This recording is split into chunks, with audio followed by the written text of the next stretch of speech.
গতকালকে one punch man season 3 দেখলাম ভাই, এতটা বাজে হবে ভাবিনি কখনো। প্রথম ওয়ান পাঞ্চ ম্যান রিলিজ হয় 2015 সালে, অসাধারণ। পরেরটা হয় হচ্ছে 2019 সালে, আর এবার 6 বছর পরে রিলিজ হয়েছে, আর এতটা বাজে করছে। অ্যানিমেশনের ক্যারেক্টারগুলা, যাবতীয় সিনারিগুলা খুবই বাজে। সাইতামার মতো একটা সুপার পাওয়ারফুলের একটা হিরোর একটা শো এটা, অথচ সেইটাকে যে এতটাই খারাপ বানাইছে।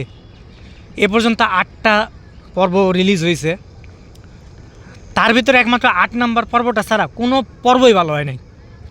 ফ্ল্যাশের ফাইটটা ছাড়া মানে পুরো 8টা সিজনের কিচ্ছু দেখার নেই, এতটা বাজে করছে। ক্যারেক্টারদের চেহারা মানে কী বলবো রে ভাই, আসলে দিন যত যায় দিন তত খারাপই আসে বলতে গেলে।